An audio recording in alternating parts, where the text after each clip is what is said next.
नमस्कार दोस्तों, स्वागत है आपका इस YouTube channel Sarvan GS classes में। जैसा कि पिछले क्लास में ही हम लोग चर्चा कर लिए थे कि आज जो है, आज ही के दिन 23 जनवरी 1897 ईस्वी को भारत के एक महान क्रांतिकारी नेता सुभाष चंद्र बोस का जन्म हुआ था। और सुभाष चंद्र बोस ने अपने देश की आजादी के लिए किस प्रकार से योगदान दिया है, इसके जीवन के जो संघर्ष हैं उन सब के बारे में हम लोग आज चर्चा करेंगे। कैसे महान क्रांतिकारी नेता जिसने अपने देश की आजादी के लिए अपनी जॉब ही नहीं, अपने परिवार ही नहीं दोस्तों, अपने प्राण भी न्यौछावर कर दिए। और ऐसे ऐसे कई सारे क्रांतिकारी नेता हुए जिसने इस देश की आजादी के लिए अगर उनको फांसी पर भी लटकना पड़ा तो कम से कम उम्र में फांसी पर भी लटक गए। और ऐसे कई सारे फ्रीडम फाइटर हुए जिसने इस देश की, भारत जैसी देश की आजादी के लिए अपने प्राण भी न्यौछावर किए, करना पड़ा तो किए हैं। इस देश का निर्माण, इस भारत जैसे देश का निर्माण इतनी आसानी से नहीं हुआ है दोस्तों। हजारों वीर क्रांतिकारी हुए हैं जिसने अपने देश की आजादी के लिए प्राण न्यौछावर किए हैं। तब कहीं जाकर के एक हिंदुस्तान जैसे राष्ट्र बना है, एक स्वतंत्र राष्ट्र की संकल्पना हो पाई है। अगर आज मैं आपके सामने बोल पा रहा हूँ फ्री होकर के, तो शायद इस क्रांतिकारी और इस जो भी फ्रीडम फाइटर्स रहे उनके योगदान से ही बोल रहा हूँ। आप सोचिए दोस्तों, जिस समय देश गुलाम होगा, अंग्रेजों की जंजीर में जकड़ा हुआ होगा, उस समय बोलने की आजादी नहीं थी, उस समय पढ़ने की आजादी नहीं थी, उस समय ठीक से खाने नहीं मिलता था। बच्चे सुबह जगते थे, तो आज आप जगते हैं, या कोई भी बच्चे रहे, बूढ़े रहे, या कोई भी नौजवान रहे, वो जब जगते हैं तो लोग यही सोचते हैं मुझे काम पे जाना है, मुझे जॉब करने जाना है, मुझे खेत जाना है, मुझे यहाँ जाना है।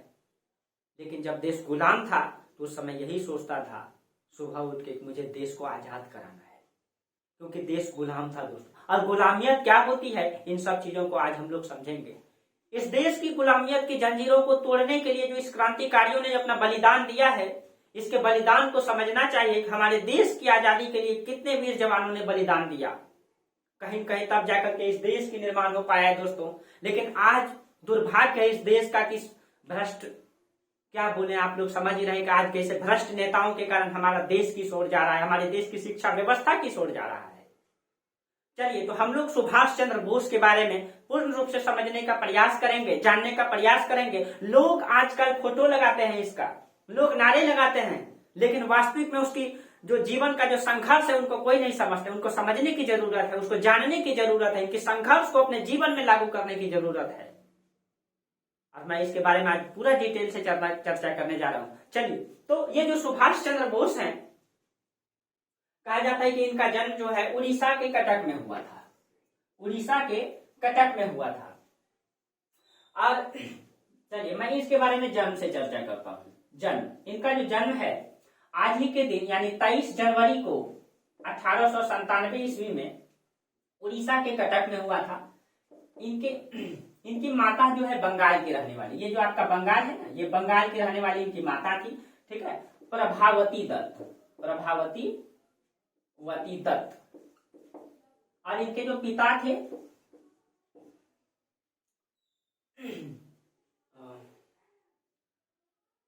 जानकी राम बोस, जानकी राम बोस, ये इनके पिता थे। कहा जाता है कि इनके पिता जो है पेशे से वकील थे, पेशे से जो है वकील थे।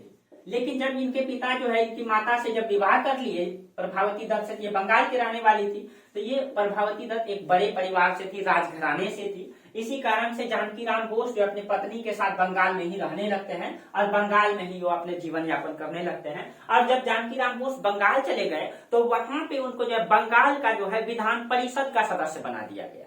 वहां पे उनको विधान परिषद का सदस्य बना दिया गया, ठीक है, जानकी राम बोस को। और याद रखिएगा दोस्तों, ये जानकी राम बोस हैं, ये जो इनका जो वो है जाति माना जाता है, इसको कायस्थ परिवार से थे, कायस्थ, ठीक है। और कहा जाता है कि जब वो बंगाल चल गए, बंगाल में उनका जीवन यापन होने लगा, इन दोनों से टोटल 14 संतान की उत्पत्ति हुई, 14 संतान। उसमें जो सुभाष चंद्र बोस थे वो 9वें संतान थे, और भाई में सुभाष चंद्र बोस 5वें संतान थे, भाई में 5वें संतान थे, ठीक है, माता पिता भाई। और एक भाई था उनका शरद चंद्र बोस, शरद चंद्र बोस जो है सुभाष चंद्र बोस को बहुत प्यार करते थे, बहुत, ये भाई उनको बहुत ज्यादा मानते थे सुभाष चंद्र बोस को। और इसी का पुत्र हुआ करता था शिशिर कुमार घोष, शिशिर कुमार घोष, शिशिर कुमार घोष। यही शिशिर कुमार घोष है दोस्तों, जब अपने देश की आजादी के लिए सुभाष चंद्र बोस अपने देश को छोड़ के जाएंगे तो यही छोड़ने जाएंगे उनको। जो फ्रंटियर मेल ट्रेन चलता था उस समय बंगाल से, उसी को पकड़ाने के लिए यही गए थे शिशिर कुमार घोष। और उस समय सुभाष चंद्र बोस अपना नाम बदल करके जियाउद्दीन रख लिए थे। तो चलिए अभी हम एक एक करके चर्चा करेंगे उनकी डिटेल से, ठीक है। उनकी पत्नी के बारे में थोड़ा सा चर्चा करने। कहा जाता है कि सुभाष चंद्र बोस ने अपने क्रांतिकारी जीवन में लगभग 14 बार जेल गए हैं। और उस बीच में जब वो जेल में रहते थे तो अंग्रेजों का शोषण के कारण उनका तबीयत बहुत खराब हो जाता था। अंग्रेज इतना शोषण करते थे, इन क्रांतिकारियों के साथ इतना जुर्म करते थे, क्योंकि इनको जो है राज्य के विरोध में मतलब राज्य विरोध का आरोप लगा करके, देशद्रोह का आरोप लगा करके इन लोगों को जेल में रखता था। और बहुत मतलब आप लोग समझते ही होंगे, कहा जाता है कि उन लोगों का जो मारने का जो चाबुक होता था उससे पीटा जाता था। और अगर आज भी जाएंगे वो सब चाबुक आज भी म्यूजियम में रखा गया है, आप लाल किला जाएंगे वहां भी मिल जाएगा आपको, ठीक है। तो इस तरीके से इसने कई बार मतलब कि इस चीजों को झेला। तो कहा जाता है कि एक बार ये जब बीमार पड़ गए थे तो अपनी इलाज कराने के लिए यूरोप गए थे। यूरोप जब गए थे तो वहां पे ऑस्ट्रिया में, ऑस्ट्रिया देश है आप लोग जानते हैं, छोटी सी कंट्री ऑस्ट्रिया, ठीक है। ऑस्ट्रिया में ये अपना इलाज कराने के दरमियान में ये सोचे कि मैं पुस्तकें लिखूं। तो पुस्तक लिखने के दरमियान में इलाज भी करा रहे थे, सोचे बैठ के क्या करेंगे, लिखेंगे पुस्तक। तो पुस्तक लिखने के दरमियान में इनको एक टाइपराइटर का जरूरत हुआ कि अंग्रेजी में टाइप करना है, भाई टाइपराइटर चाहिए हमको, ठीक है। तो उसी दरमियान में वहां पे खोजा गया किसी को, तो एक अच्छी टाइपराइटर को बुलाया गया। उसी में नाम था एक मतलब लड़की को जो बुलाया गया था, तो इसका नाम एमिली सेकल नाम था, एमिली सेकल। यही टाइपराइटर के रूप में इनसे मुलाकात हुआ। उसके बाद कुछ दिन परिस्थिति के अनुसार इनसे प्रेम हो गया। उसके बाद इनका विवाह हो गया इन्हीं से, एमिली सेकल से। कहा जाता है कि एमिली सेकल से ऑस्ट्रिया में एक स्थान पड़ता है बाडगास्टिन, बाडगास्टिन कहा जाता है, ठीक है, बाडगास्टिन। यही बाडगास्टिन नामक स्थान में इसने जो है हिंदू परंपरा के अनुसार, हिंदू रीति रिवाज के अनुसार यहीं पे ये विवाह कर लिया, ऑस्ट्रिया में यहीं पे विवाह कर लिया। और इसके विवाह के बारे में जानकारी नहीं था। ये एमिली सेकल से जो विवाह किए थे, जब ये 1937 में गए हुए थे यूरोप, और 1941-42 तक समथिंग यहाँ रुके थे, उसी दरमियान में इनसे मुलाकात हुई थी और वहीं पे ये मतलब प्यार हो गई थी और यहीं पे विवाह हुआ था। लेकिन इसके विवाह के बारे में किसी को जानकारी नहीं था। जब तक ये क्रांतिकारी जीवन में रहे, जब तक ये आंदोलन करते रहे, संघर्ष करते रहे, किसी को इसके जीवन के बारे में जानकारी नहीं था। 1997 ईस्वी में इनके विवाह के बारे में पता चला, 1997 में। और इन दोनों से यानी एमिली सेकल और बोस से जो एक संतान उत्पन्न हुई है, एक लड़की जो है, जो अभी बूढ़ी हो चुकी है, ठीक है, एक लड़की हुई थी, उनका नाम था अनीता बोस, अनीता बोस, ठीक है। दुर्भाग्य रहा इस अनीता बोस का दोस्तों कि जब ये 3 वर्ष की थी, इनका जन्म 1942 में ही हुआ था। 1942 में अनीता बोस का जन्म हुआ, तो मात्र ये 3 वर्ष की थी। अपने पिता को सही से शक्ल नहीं देख पाए थे। और इनकी सुभाष चंद्र बोस जो है, आप लोग जानते हैं उनका हवाई क्रेश में मौत हो गई है, जिनका जानकारी नहीं है सही तरीके से, ठीक है। दुर्भाग्य रहा अनीता बोस का। और अनीता बोस वर्तमान में एक प्रोफेसर है और वो रिटायर भी कर चुकी है, बूढ़ी हो चुकी है। और आज वो लाइव आई थी, आज लाइव आई थी और अपने देश को संबोधित कर रही थी अपने पिता के जन्मदिन के अवसर पे, ठीक है। आप लोग उसको बहुत सारे चैनल में देख भी सकते हैं, ठीक है। तो ये रहा उनके पत्नी के बारे में, ठीक है। कहा जाता है कि सुभाष चंद्र बोस बचपन से ही क्रांतिकारी प्रवृत्ति के थे। सुभाष चंद्र बोस कहते थे, देखिए दोस्तों उनका उद्देश्य क्या था। सुभाष चंद्र बोस कहते थे कि यह न भूलें कि अन्याय और झूठ से समझौता करने जैसा घोर अपराध दूसरा नहीं है। यानी कहने का मतलब है कि जब आप अन्याय को सहते हैं, अपराध को सहते हैं, झूठ को बर्दाश्त करते हैं, उससे बढ़कर के अपराध और कोई नहीं हो सकता है। यानी जब जब आपके साथ अन्याय हो, दुर्व्यवहार हो, झूठ फरेब हो, तो आप उसके खिलाफ आवाज उठाएं, नहीं तो आप व्यक्ति जिंदा नहीं, आप मुर्दों के समान माने जाएंगे। इस क्रांतिकारियों का विचार होता था दोस्तों, इस क्रांतिकारियों का ये विचार होता था। और कहा जाता है कि सुभाष चंद्र बोस बचपन से इस प्रवृत्ति के दिखाई देते हैं और हर चीज में उनका माइंड बहुत शार्प था। किसी भी चीज में मेहनत करते थे, जबरदस्त तरीके से करते थे। और ये चीजें वो दिखा दिया था, ये साबित कर दिया था कि हम भी एक हिंदुस्तानी हैं और एक हिंदुस्तानी को अगर मौका दिया जाए तो पूरी दुनिया को वो एक स्थान पे ला सकता है। और कहीं कहीं सुभाष चंद्र बोस ने इस चीज को साबित भी किया। तो चलिए उसके बारे में हम लोग देखते हैं। तो कहा जाता है कि सुभाष चंद्र, इनकी जो प्रारंभिक शिक्षा है ये कलकत्ता में ही हुआ था, और जब ग्रेजुएशन की तैयारी कर रहे थे तो उनके समय एक घटना घटित, ये बचपन से उस प्रवृत्ति के दिखाई देते हैं। कहा जाता है कि जब ये मतलब कॉलेज लाइफ में थे, ये जो है दर्शन शास्त्र से जो है ग्रेजुएट कर रहे थे, दर्शन शास्त्र से, फिलोसफी से, दर्शन शास्त्र से ये जो है कि ग्रेजुएट किए हैं, ठीक है। और इनका प्रभाव भी इसके जीवन में दिखाई देता है। एक बार एक कमंडल लेकर निकल गए थे हिमालय तरफ से, ठीक है, मतलब ये बाबा बनने, सन्यासी बनने निकल गए थे, दर्शन पर ही दिमाग में था, ठीक है, कहा जाता है इसके बारे में, ठीक है। और इसने जीवनी भी लिखी है। इनका पुस्तक का नाम देखिए दिमाग से उतर गया है, आप लोग इनका पुस्तक का नाम मिल जाएगा, आप गूगल में देख लीजिएगा, मेरा दिमाग से कुछ जर्नी के नाम से है, अंग्रेजी हिंदी दोनों में है। देखिए दोस्तों आ नहीं रहा है, आप लोग अभी बता देंगे आप लोगों को, या तो आप लोग देख लीजिएगा,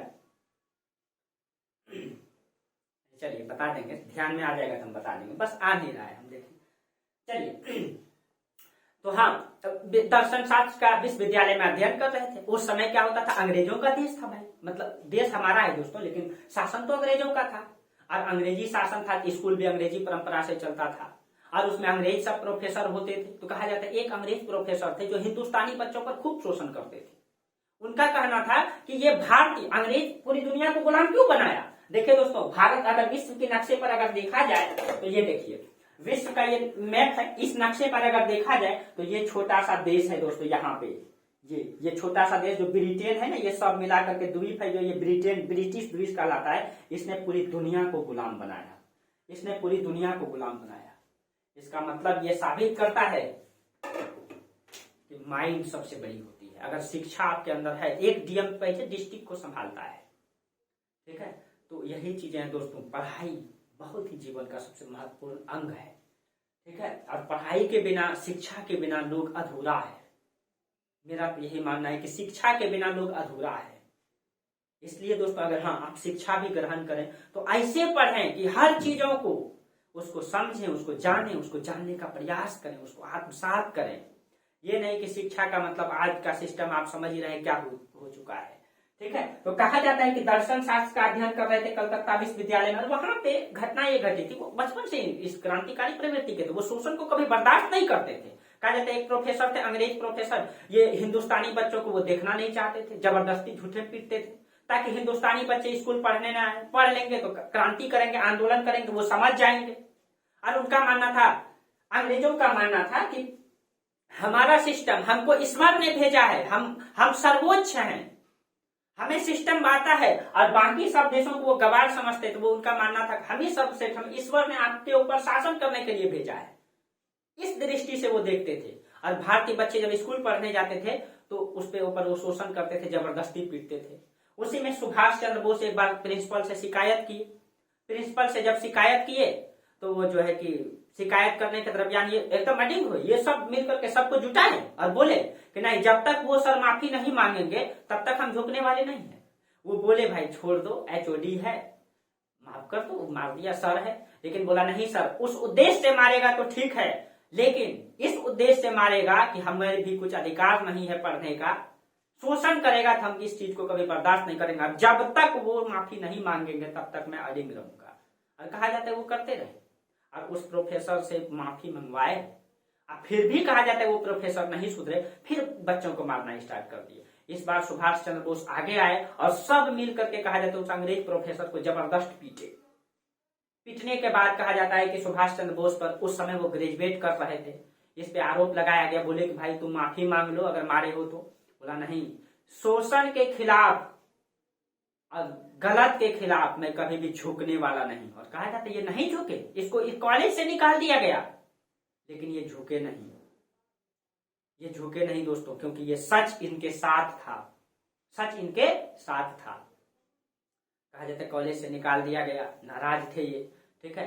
तो उसी दरमियान में कहा जाता है कि कटक में उनके पिता और उनके भाई थे, वो दोनों सोच रहे थे कि सुभाष को अब क्या किया जाए, कहाँ भेजा जाए। तो आप लोगों को पता है कि 1853 में चार्टर एक्ट आया था, बहुत मशक्कत से 1853 में एक चार्टर एक्ट आया, और इस एक्ट के तहत भारतीयों को भी आईसीएस की परीक्षा, जैसे आज यूपीएससी होती है दोस्तों, उस समय आईसीएस होती थी, इंपीरियल सिविल सर्विसेज, और ये जो देखिए पूरी दुनिया में अंग्रेजों का शासन था, इसीलिए इसको देने के लिए लंदन जाना होता था। यहाँ लंदन जाना होता था, ये आपका लंदन है, यहाँ जाना होता था और यही एग्जाम होता था उसका, आईसीएस की परीक्षा। तो सुभाष आए हुए थे, मतलब कटक, सुभाष चंद्र बोस कटक आए हुए थे। तो उनके पिता अचानक उनको बोले कि बेटा तुम आईसीएस की तैयारी करना चाहोगे, अगर करना चाहोगे तुम 24 घंटा के अंतर्गत इसका जवाब दो। और ये बहुत शार्प माइंड के थे, किसी भी क्षेत्र में मेहनत करने जानते थे और मेहनत के बदौलत संसार का हर काम को आप कर सकते हैं। दोस्तों अगर आप किसी भी क्षेत्र में शिद्दत से अगर आप मेहनत करें तो वो आपका हो ही नहीं सकता है कि सफलता न मिले। अगर आप शिद्दत से लग जाएं, हर चीजों को छोड़ करके, हो नहीं सकता है कि सफलता न मिले। ठीक है, तो कहा जाता है कि उस समय उनको अचानक पूछा, वो बोले हाँ ठीक है मैं चल जाऊंगा। अचानक तुरंत 24 घंटा भी नहीं लगा, 10 घंटा के अंतर्गत सोच के बता दिया मैं जाऊंगा, क्योंकि उसके अंतर्गत वो जो गुण था किसी भी चीज का ग्रैब करने का। कहा जाता है वो बंगाली कभी नहीं पढ़े थे, लेकिन जब उनको बंगाली भाषा सीखने के लिए दिया गया तो 7 महीना में वो कहा जाता है कि बंगाली पढ़ के उसमें टॉप रैंक लाए थे। कॉलेज में सेकेंड और उस सब्जेक्ट में कहा जाता है कि टॉप आए थे। तो उसके अंतर्गत तो ये मतलब कहने का मतलब यह है दोस्तों, लोग यहाँ वही पसंद करते हैं जो उनको रुचि होती है, वही चीजें पसंद करते हैं, जो रुचि नहीं होती है छोड़ देते हैं। ऐसा नहीं है। आईएएस जो कहता है या आईपीएस जो कहता है या आप पीसीएस का एग्जाम दे रहे हैं या किसी भी सब्जेक्ट का एग्जाम दे रहे हैं, उसमें कई प्रकार का सिलेबस है, कई सब्जेक्ट है। उसमें हो सकता है आपको किसी में रुचि ना हो।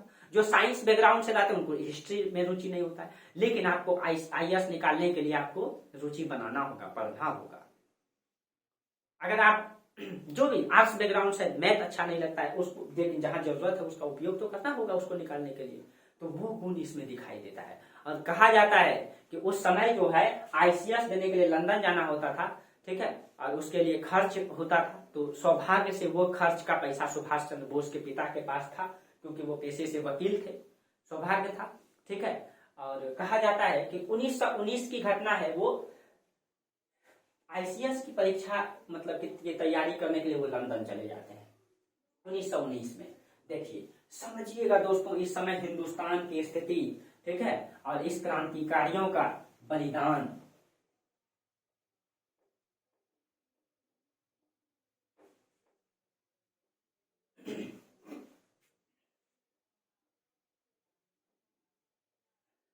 देखिए तो कहा जाता है कि 1919 में वो सिविल सर्विसेज यानी आईसीएस की तैयारी करने के लिए वो कहाँ चल गए, तो 1919 में वो लंदन आ गए। और यहाँ पे जब कहा जाता है जब वो लंदन गए तो कहा जाता है कि सिलेबस कंप्लीट करने में 4 साल लगता था, 4 साल। और जब ये लंदन गए तो उनके पास समय बचा हुआ था मात्र 7 से 8 महीना, 7 से 8 महीना बचा हुआ था। और उसमें 9 सब्जेक्ट पढ़ना होता था, उसमें हिंदी, इंग्लिश, संस्कृत, और उसमें कहा जाता है हिस्ट्री, और फ्रांस भाषा फ्रांसीसी सीखना पड़ता था, उसको हिंदी में ट्रांसलेट, संस्कृत में ट्रांसलेट भी करना होता था। ठीक है, फ्रांसीसी अलग से सीखना होता था, क्योंकि इंग्लैंड में परीक्षा होती थी, फ्रांसीसी सीखना अनिवार्य होता था। और मात्र इसके पास समय बचा था 7 महीना बचा हुआ था। और कहा जाता है जब ये तैयारी स्टार्ट किए तो ये पहले ये सोच रहे थे कि मुझे करना चाहिए या नहीं, लेकिन कहा जाता है कि जब जुनून और जज्बा अपने दिल में आग लगा हुआ रहता है तो वो आग एक न एक दिन सफलता बन के ही उभरता है। और कहा जाता है सुभाष चंद्र में वो गुण था, वो हारने वाले में से नहीं थे, और कहा जाता है कि 7 महीना तैयारी किए वो, उनको विश्वास भी नहीं था। उसके बाद जब वो एग्जाम दिए तो एग्जाम देने के बाद अंग्रेज अपने आप को बहुत बलिष्ठ समझते थे कि हम ही सर्वोच्च हैं, ठीक है, और वो हिंदुस्तानियों को नीचे दिखाते थे, यू ब्लैक मैन, ये सब कह करके पुकारते थे। बहुत खराब लगता था इनको वहां, लेकिन फिर भी ये हिम्मत से मेहनत किए। और कहा जाता है कि 7 महीना की तैयारी में इसने सारा सब्जेक्ट कवर कर लिए, शिद्दत से मेहनत किए। उसके बाद एक पेपर उनका खराब चल गया, उसको लिख लिए थे लेकिन रफ में लिखे थे, बस जैसे ही उनको लिखना था मतलब कॉपी में ट्रांसलेट करना होता था उस समय संस्कृत में, जब वो ट्रांसलेट करके रफ में रखे थे, लेकिन जैसे डालने वाले थे घंटे लग गई और उनका 150 मार्क्स का जो पूर्ण रूप से कॉपी था वो खत्म हो गया, नहीं लिख पाए। तब वो घर फोन किए कि मेरा पेपर बिल्कुल खराब गया है, मेरा एग्जाम निकलने वाला नहीं है। तो वो अचानक सोए हुए थे, और उस समय जो है लंदन में ही अखबार छपता था, पूरी दुनिया जानता था, क्योंकि भाई लंदन पूरा इंग्लैंड पूरी दुनिया को गुलाम बनाए हुए था। और कहा जाता है एक दिन उसका दोस्त रात में अचानक फोन करता है, कहता है बधाई हो, तुम आईसीएस की परीक्षा पास कर। कहा जाता है कि सुभाष चंद्र बोस को विश्वास नहीं होता है, लेकिन जैसे ही अगले ही दिन पन्नों में छपता है कि हिंदुस्तान का एक लड़का सुभाष चंद्र बोस, जिसने पूरी दुनिया में, उस समय पूरी दुनिया लेवल पे ही आईसीएस होता था दोस्तों, पूरी दुनिया में चौथा रैंक हासिल किया है और अंग्रेजों को यह साबित कर दिया कि हिंदुस्तानियों में ये ताकत है, अगर मुझे भी मौका दिया जाए तो हम भी कुछ करके दिखा सकते हैं। और पूरी दुनिया में ये चौथा रैंक हासिल किए और अंग्रेजों को ये दिखा दिए चौथा रैंक। दोस्तों, ये सुभाष चंद्र बोस का रैंक नहीं था, ये हिंदुस्तानियों का रैंक था। और कहीं कहीं अंग्रेजों को शर्मिंदा होना पड़ा कि नहीं, हमें सर्वश्रेष्ठ नहीं है, सर्वश्रेष्ठ हिंदुस्तानी भी है। और बहुत सारे अंग्रेजों ने इनको बधाई भी दिया और इनको दोस्तों एक डीएम रैंक का पोस्ट मिला, प्रशासनिक अधिकारी बना, जैसे डीएम रैंक का पोस्ट मिला इनको। लेकिन जब ये यहाँ पे प्रशासनिक अधिकारी बने दोस्तों, तो यहाँ पे समझिए कि इस समय 1919 का दौर चल रहा है, 1919-20 का दौर है।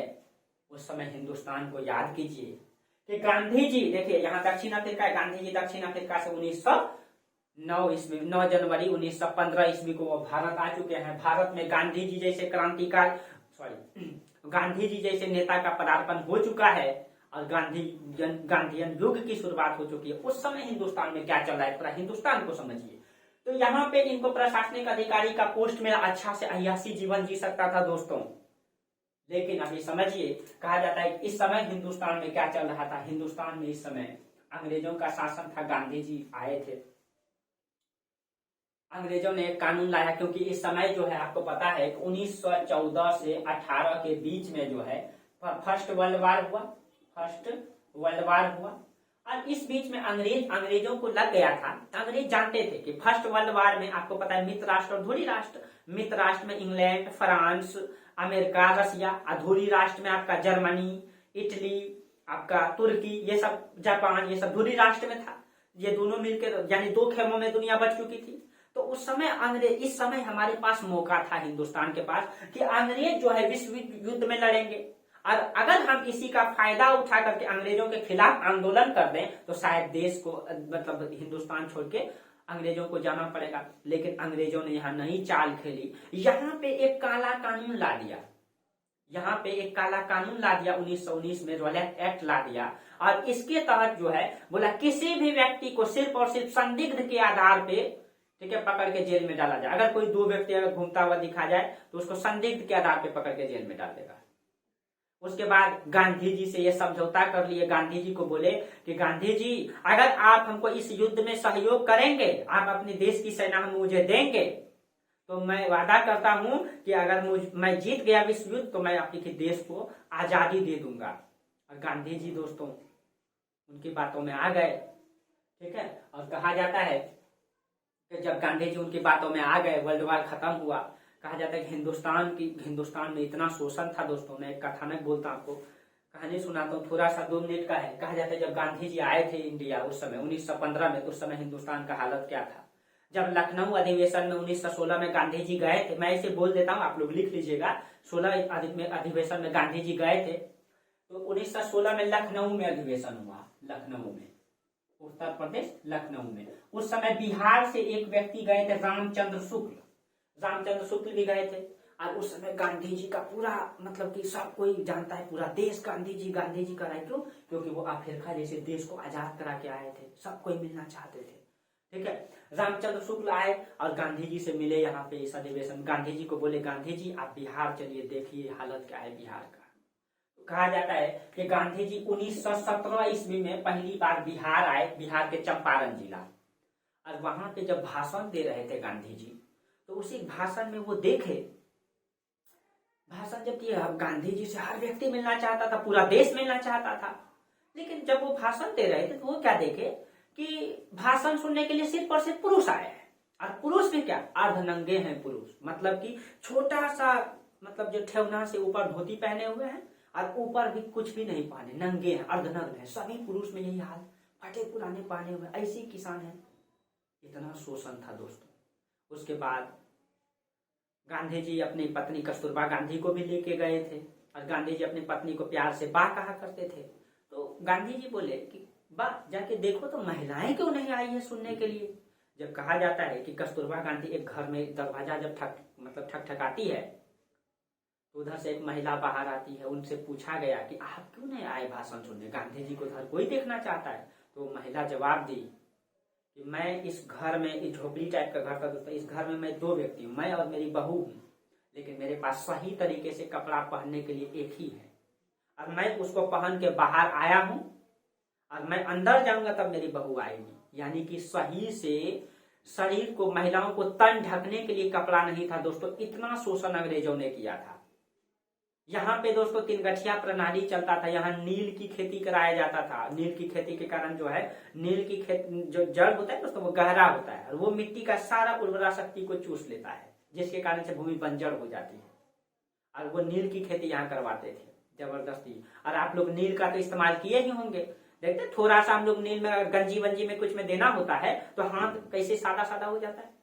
जो कहा जाता है जो नील की खेती करता था दोस्तों उसके हाथों में बड़ा बड़ा गड्ढा हो जाता था। वो अपने बच्चे को कभी हाथ में गोद नहीं ले पाता था। ये इतना शोषण था हमारे देश में। अंग्रेजों का इस शोषण को देख करके गांधी जी आश्चर्यचकित हो गए। और गांधी जी उस समय बहुत कोट वोट पहन के आए थे। गांधी जी उसी समय कसम खाए कि मैं तब तक कपड़ा सही से धारण नहीं करूंगा जब तक पूरे हिंदुस्तान को कपड़ा न पहना दूं। और कहा जाता है उसी समय वो कोट उतार के फेंके, वहीं पे एक ही धोती को वो पहने भी, उसी को लपेट भी लिए और जिंदगी भर तक वो उस चीजों को निभाते रहे और मरते दम तक वो उसी एक ही कपड़ा में रहा। और उसमें गोली भी उसको उसी में लगा। विचारधारा के आधार पर उनको गोली मारा गया दोस्तों। आप लोगों को पता ही है कि नाथूराम गोडसे, ठीक है, वो विचारधारा की लड़ाई है जो बाद में समझेंगे गांधी जी में। तो उस समय देश का शोषण इतना था दोस्तों। और जब अंग्रेजों को साथ दिया भारतीयों ने और उसी परिस्थिति में अंग्रेजों ने गांधी जी से बात करके सपोर्ट ले लिया। गांधी जी सपोर्ट भी कर दिया अंग्रेजों को। लेकिन अंग्रेज जब युद्ध में जीत गए तो आजादी देने के लिए टाल बहाना करने लगे। तब गांधी जी आह्वान किए खिलाफत आंदोलन का। यानी हिंदुस्तान में उस समय खिलाफत आंदोलन का दौर चल रहा था। देखिए दोस्तों इसको मॉडर्न हिस्ट्री में डिटेल से पढ़ाएंगे इस सब के बारे में, ठीक है। अभी बस चर्चा कर, आप लोगों को शेड्यूल से लेके चलना है। खिलाफत आंदोलन का वो आह्वान करते हैं, खिलाफत आंदोलन में बोले और उसके ये 1919 में स्टार्ट करते हैं खिलाफत और 1920 में स्टार्ट करते हैं और 1922 तक चलता है आपका असहयोग। यही खिलाफत आंदोलन को वो बदल दिया असहयोग में। और गांधी जी आह्वान किए, क्योंकि गांधी जी के साथ धोखा हुआ, गांधी जी आह्वान किए कि जितने भी प्रशासनिक अधिकारी हैं वो कॉलेज प्रशासन छोड़ दें। जो भी इस देश में अंग्रेजों के खिलाफ लड़ना चाहते हैं वो प्रशासनिक प्रशासन छोड़ दें। बच्चे स्कूल कॉलेज छोड़ दें, शराब की दुकानों पर धरना दें, अंग्रेजियत कपड़े को बंद करें। यानी कि सब चीजों का, अंग्रेजी चीजों का बहिष्कार करें, असहयोग करें। जो भी इस देश की आजादी में प्रत्यक्ष रूप से लड़ना चाहते हैं वो प्रशासनिक अधिकारी प्रशासन छोड़ दें। और इसी समय कहा जाता है दोस्तों भगत सिंह जैसे कई सारे क्रांतिकारी युवाओं ने अपनी पढ़ाई छोड़ दी थी गांधी जी के बातों में आकर के। और कहा जाता है उसी समय जब बोला गया तो उस समय जब सुभाष चंद्र बोस को यह पता चला कि गांधी जी हिंदुस्तान में आंदोलन चला रहे हिंदुस्तान की आजादी के लिए, तो उसी समय वो लिखा है अपनी बायोग्राफी में दोस्तों, वो लिखा है, वो कहता है कि मैं ऐसे स्थान पे खड़ा हूं जहां हमारी निष्ठा, हमारा स्वाभिमान, हमारे देश की, यानी हमारा देश दोस्तों वो लिखता है कि मैं ऐसे स्थान पे खड़ा हूं जहां हमारी निष्ठा, हमारा स्वाभिमान हमारे देश के साथ जुड़ा हुआ है और वह देश है हिंदुस्तान। तो मैं इस स्थिति में उसी देश को गुलाम बनाने वाली सत्ता का समर्थन कैसे कर सकता हूं। यानी जिस देश ने मुझे गुलाम बना के रखा है, गुलामी की जंजीर में जकड़ के रखा है, उस देश का प्रशासन को मैं कैसे संभाल सकता हूं।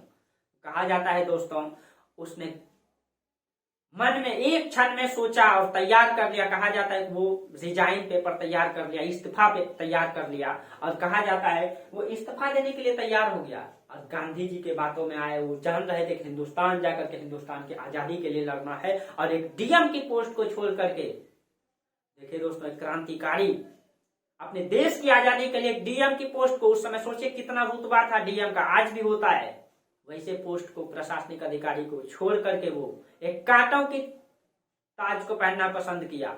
और कहा जाता है कि उसको रिजाइन दे करके, इस्तीफा दे करके हिंदुस्तान, उसको बहुत समझाया, उनको अंग्रेजों ने भी समझाया, उसके परिवारों ने भी समझाया, लेकिन वो नहीं माने और हिंदुस्तान की आजादी के लिए वो कूद पड़े और आ गए हिंदुस्तान, क्योंकि उससे तो रुका नहीं जा रहा था कि जो देश की सत्ता हमारे देश की गुलामी की जंजीर में जकड़ के रखा है, उसका मैं सहभागी कैसे हो सकता हूं।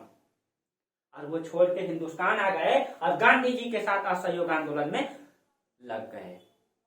और कहा जाता है कि आंदोलन इतना जोर शोर से चला कि लग रहा था कि अब देश आजाद हो जाएगा, अब देश आजाद हो जाएगा।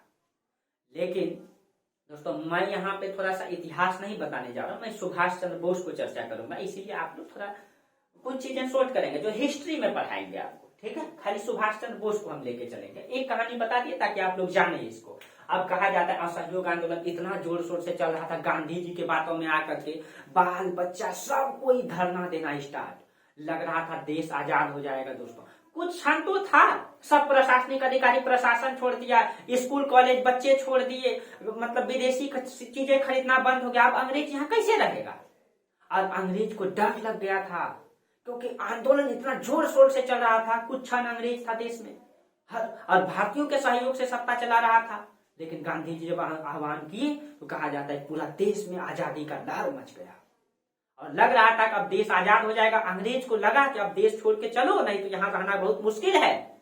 लेकिन कहा जाता है कि गांधी जी बोले थे कि हमारा ये आंदोलन अहिंसक होगा, सत्य और अहिंसा के आधार पे होगा। उसी में एक घटना घट जाती है। उत्तर प्रदेश का जो चौरी चौरा स्थान है, वहां पे 5 फरवरी का बात है, 5 फरवरी 1922 को एक घटना घट जाती है, चौरी चौरा कांड। उसमें कुछ युवा वर्ग क्या करते हैं कि पुलिस कर्मियों को, कहानी है आपको बता देंगे। उसमें हुआ ये कि वो लोग आंदोलन कर रहा था चौरी चौरा में, तो उसमें अंग्रेजों ने उसमें लाठीचार्ज कर दिया। तो उसमें बलिष्ठ युवा सब हिंदुस्तानी लोग था, उसको पटक पटक के मार दिया अंग्रेज युवा सब, पटक दिया। अब पटक दिया तो वो लोग उधर से लाठी डंडा, अब हिंदुस्तानी जो नौजवान सब था देना स्टार्ट कर दिया। देना जब स्टार्ट कर दिया तो लोग जो है थाना घुस गया, पुलिस सब घुस गया। तो ये लोग मतलब थोड़ा जोश में आया और पुआल छिट के थाने में आग लगा दिया। 22 पुलिसकर्मी मर गया। दोस्तों, हिंदुस्तान आजाद होने वाला है। एक छोटी सी घटना के कारण गांधी जी बोले कि नहीं भाई, हम आंदोलन स्थगित करते हैं, क्योंकि ये हिंसा हो गया। गांधी जी को सब नेता बोले, हे गांधी जी, हम आपसे माफी चाहते हैं, आपको हम कहते हैं कि आप मान जाइए, अब देश आजाद होने वाला है, आप क्यों ले रहे हैं इस, मतलब कि स्थगित क्यों कर रहे हैं आंदोलन। लेकिन गांधी जी तो भाई दूरदर्शी आदमी, क्योंकि वो जानते थे कि इस मार्ग पे हमको आजादी तो मिल जाएगी। गांधी जी के एक आह्वान पे दोस्तों अंग्रेजों का भुट्टा छूट जाता है। लेकिन गांधी जी बहुत दूरदर्शी थे। अगर गांधी जी ये बोल देते कि अंग्रेजों को खदेड़ दो, तब तो अंग्रेज का हड्डी भी हिंदुस्तान में नहीं दिखता क्या। लेकिन गांधी जी दूरदर्शी थे, गांधी जी जानते थे इस मार्ग पे आजादी ले सकते हैं, लेकिन आजादी का स्वरूप नहीं तैयार कर सकते। गांधी जी से लोग इतने प्रभावित थे दोस्तों। गांधी जी क्या बोले थे? गांधी जी बोले थे, गांधी मर सकता है लेकिन गांधीवाद कभी नहीं मर सकता है। ठीक है, तो विचारधारा की जो स्तर की जो लड़ाई होती है दोस्तों, ठीक है।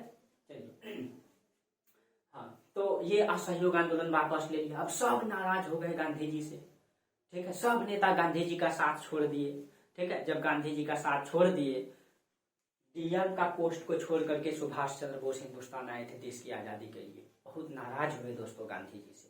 लेकिन गांधी जी से नाराज जरूर हुए, लेकिन वो गांधी जी से नफरत नहीं करते थे। गांधी जी से वो नफरत नहीं करते थे, ठीक है। मैं अब डायरेक्ट कहानी पे आता हूं दोस्तों।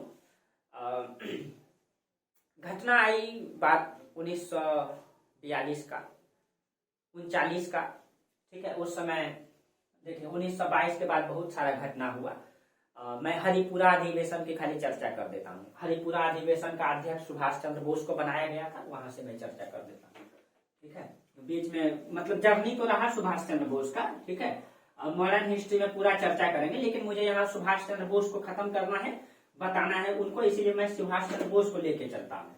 देखिए 1938 ईस्वी में हरिपुरा अधिवेशन हुआ और इस अधिवेशन में जो है, इस अधिवेशन में बोस को जो है अध्यक्ष चुना गया। बोस क्या बने? अध्यक्ष, ठीक है। और जब चुनाव हुआ 1939 में, 1939 में जो है चुनाव हुआ, ठीक है। एक सेकेंड दोस्तों।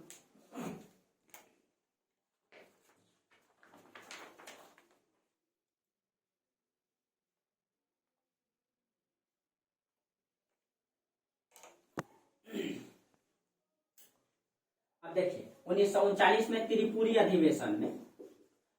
अधिवेशन में जब चुनाव का निर्णय लिया गया तो इसमें जो है विचारधारा की लड़ाई ये हो गई थी कि गांधी जी यहाँ पे दो गुट बन गए थे हिंदुस्तान में, गांधी जी के खिलाफ और गांधी जी, यानी कि यहाँ दो दल बन गए। एक तो हो गया आपका गरमपंथी दल, जो कि वो चाहते थे, गरमपंथी दल का मानना था कि हम जो है कि चुनाव में भागीदारी लेंगे, अंग्रेजों के साथ चुनाव में पार्टिसिपेट करेंगे और चुनाव में भागीदारी लेकर के उसमें पोस्ट पे जा करके हम वहीं से उसका विरोध स्टार्ट करेंगे, यानी कि सत्ता में रह करके अगर काम करेंगे ज्यादा कर पाए। लेकिन गांधी जी कहते नहीं, अगर आप सत्ता में चल जाओगे तो आपको लोभ और लालच हो जाएगा, और मनुष्य की जन्मजात है ये लोभ और लालच, और यही लोभ और लालच के कारण ही देश होता है। तो वो गांधी जी कहते थे कि नहीं, अगर आप सत्ता में जाओगे तो आपको लोभ लालच उत्पन्न हो जाएगा और इस कारण से एक दिन आप भ्रष्ट में फंस जाओगे। लेकिन तो परिवर्तनवादी और अपरिवर्तनवादी दल बन गए थे। इसी समय कहा जाता है कि सुभाष चंद्र बोस वामपंथी की ओर झुकाए हुए देखे थे। वामपंथी विचारधारा जो है कि ये गरीबों की, इनका मानना है कि देश में समाजवाद आए, यानी कि सभी को समान कर दिया जाए, शिक्षा को, सभी चीजों को समान कर दिया जाए। ठीक है, ये गरीबों के, किसानों के, मजदूरों के लिए लड़ता है दोस्तों। ठीक है, उनके हक के लिए लड़ता है। ठीक है, और एक होता है दक्षिण पंथी, वो कहता है कि जो सिस्टम है उसको चलने दो। लेकिन वामपंथी कहता है कि नहीं, जो सिस्टम है वो नहीं चलने दो, देश में समाजवाद आना चाहिए, गरीबों मजदूरों को, किसानों को वास्तविक हक मिलना चाहिए, वो इसके लिए लड़ता है। इसी की और पक्ष में झुक गए कौन? इसी के पक्ष में झुक गए सुभाष चंद्र बोस। ठीक है, बहुत ज्यादा प्रभावित भी थे इनसे। ठीक है, रसिया गए थे तो और प्रभावित हो गए थे। तो मतलब त्रिपुरी अधिवेशन, इसमें जो है गांधी जी दक्षिणपंथी विचारधारा के थे, मतलब सुभाष चंद्र बोस वामपंथी विचारधारा के थे। ठीक है, तो इन अब जो है वामपंथी विचारधारा से सुभाष चंद्र बोस खड़ा हो गए इसमें। ठीक है, और दक्षिणपंथी विचारधारा, गांधी जी का एक व्यक्ति था, गांधी जी चुनाव नहीं लड़े लेकिन एक व्यक्ति को खड़ा कर दिया, उसका नाम था पट्टाभी सीतारमैया को खड़ा कर दिए। अब देखिए गांधी जी की तरफ से ये सीतारमैया, एक तरफ सुभाष चंद्र बोस। अब चुनाव हुआ, कहा जाता है कि इसमें जो वोट मिला था, सुभाष चंद्र बोस को 1580 सीट मिला और इनको 1377 सीट मिला। 1580 सीट और 1377 सीट मिला। तो इसमें जो ये हार गए और ये जीत गए। अब जब ये जीत गए तो इनको लगा, गांधी जी को लगा, यहाँ तो विचारधारा की लड़ाई थी, गांधी जी फिर यहाँ आके आह्वान करते हैं कि देखो ये हार पट्टाभी सीतारमैया की हार नहीं है, ये हार गांधी जी की हार है। अब जब गांधी जी बोल दिए तो कहा जाता है कि कांग्रेस पार्टी से ये राष्ट्रपति चुने गए सुभाष चंद्र बोस, जीत गए, लेकिन गांधी जी नाराज हो गए। नाराज हो तो सुभाष चंद्र बोस से नहीं, सुभाष चंद्र बोस की विचारधारा से था। ठीक है, तो नाराज हो गए। जब नाराज हो गए तो अब जो है कि वहां पे दिखाई दे रहा था कि सुभाष चंद्र बोस में जो कार्यकारिणी परिषद था, जो कांग्रेस पार्टी का, जिसके सहयोग से ये चलाता सत्ता, 15 सदस्य था, उसमें सबके सब जो है कि इस्तीफा देना प्रारंभ कर दिया। तो यहाँ पे सुभाष चंद्र बोस को लगा कि कांग्रेस पार्टी फिर से बिखरती हुई दिखाई दे रहा है। तो कांग्रेस मतलब कि सुभाष चंद्र बोस ने मतलब कि होशियारी से निर्णय लिया और कहा जाता है कि ये खुद जो है कांग्रेस पार्टी से इस्तीफा दे दिया। ठीक है, और कांग्रेस पार्टी को बचा लिया, ताकि वो जानता था, वो समझता था कि कांग्रेस पार्टी ही देश के लिए लड़ता है, हम आपस में ही उलझ जाएंगे, देश की आजादी के लिए कौन लड़ेगा। तो ये बहुत मतलब कि विचारधारा से काम करता है, ये खुद मतलब कि अलग। और इसी कांग्रेस पार्टी में ही सुभाष चंद्र बोस जो फॉरवर्ड ब्लॉक की स्थापना करते हैं, कब? 1939 में। इनका मानना क्या था कि कांग्रेस पार्टी को स्वतंत्र पार्टी बनाया जाए, क्योंकि यहाँ पे क्या हो गया था, कांग्रेस पार्टी गांधी जी के विचार में घुस गए थे, लेकिन स्वतंत्र तो थे नहीं। जो गांधी, यानी कि गांधी जी क्या कहे थे, एक बार गांधी जी कहे थे 1942 के आंदोलन में कि मैं हिंदुस्तान के एक धूल से कांग्रेस जैसी संस्था खड़ा कर दूंगा। इसका मतलब यह है कहीं कहीं गांधी जी के पक्ष में कांग्रेस झुक गया है। तो सुभाष चंद्र बोस का मानना था कि नहीं, किसी भी पार्टी किसी भी पक्ष में नहीं झुकना चाहिए, वो स्वतंत्र होनी चाहिए। इसीलिए वो फॉरवर्ड ब्लॉक की स्थापना किए थे 1939 में। ठीक है, अब कहा जाता है जब हुआ, जो भी हुआ हो ही गया, लेकिन उन दोनों में गतिरोध हुआ गांधी जी रोष में। हालांकि सुभाष चंद्र बोस इस्तीफा दे दिए। इस्तीफा देने के बाद जो है 1939 का दौर आया। अब देखिए, एक तो फर्स्ट वर्ल्ड वार था जिसमें अंग्रेजों ने धोखा दिया, अब आया सेकेंड वर्ल्ड वार। ठीक है, और इसमें जो सुभाष चंद्र बोस का बलिदान को देखिए दोस्तों, ठीक है, एक डीएम जैसे पोस्ट को छोड़ करके देश की आजादी के लिए अपने प्राण को न्यौछावर कर दी, ठीक है। और ऐसे क्रांतिकारियों को लोग भूल जाते हैं। अब देखिए कहा जाता है कि फिर 1939 का दौर आया और 1939 से 45 तक आपको पता है कि सेकेंड वर्ल्ड वार हुआ है, सेकेंड वर्ल्ड वार हुआ। अब गांधी जी और सुभाष चंद्र बोस, ठीक है, सुभाष चंद्र बोस को लगा कि भाई यही मौका है, फिर से यही मौका है कि आज फिर से अंग्रेज जो है वर्ल्ड वार में लड़ेगा और हम इधर से आंदोलन करके देश को क्या करेंगे, आजाद करा लेंगे, ठीक है। और इस समय कहा जाता है इस समय 1939 में सुभाष चंद्र बोस को जेल में डाल दिया गया था, हॉलवेल विरोध के कारण से उसको गिरफ्तार करके, ठीक है, नजरबंद कर दिया गया था 1940 में, ठीक है। 1940 में इसको जो है हॉलवेल विरोध के कारण गिरफ्तार कर लिया गया था, ठीक है, और इसको नजरबंद कर दिया गया था, ठीक है। कलकत्ता में एल्गिन रोड पड़ता है, वहीं पे उनका घर है, आज भी है वो। उसको जो है अभी कुछ सरकारी विभाग का कार्यालय शायद बना दिया गया है, ठीक है। 1940 में हॉलवेल विरोध में इसको गिरफ्तार कर लिया गया और इसी समय वर्ल्ड वार चल रहा था।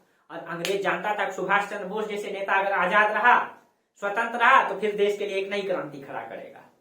अब वो सोच रहे थे, सुभाष चंद्र बोस सोचते हैं कि इस समय अंग्रेज जो है वर्ल्ड वार में फंसा हुआ है और इसका फायदा उठा करके हम अंग्रेजों को यहाँ से खदेड़ सकते हैं। वो गांधी जी से बात किए, लेकिन गांधी जी दूरदर्शी आदमी, आप इस गाल को दो भाई मार लो, इधर में मार लो, लेकिन हम तो अपने विचार में चलेंगे, ठीक है। जो भी रहे दोस्तों, लेकिन सबकी विचारधारा, सबका उद्देश्य तो एक ही था दोस्तों, आजादी, ठीक है। सब कोई अपने अपनी विचारधारा की लड़ाई से लड़ रहा था, लेकिन उद्देश्य तो आजादी ही था ना दोस्तों।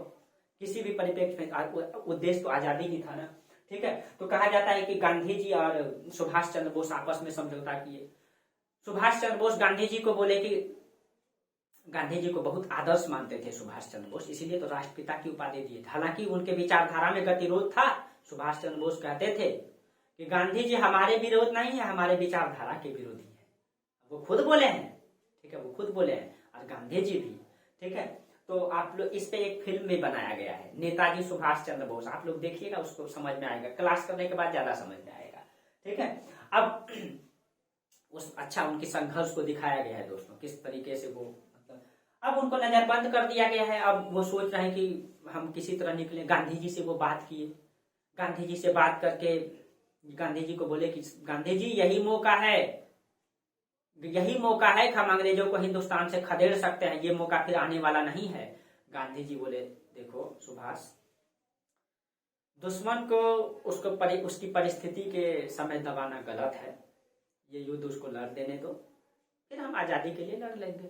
तो सुभाष चंद्र बोस बोले फर्स्ट वर्ल्ड वार में तो भी हमने उसकी मदद की थी, बदले में क्या मिला, जलियांवाला बाग हत्याकांड,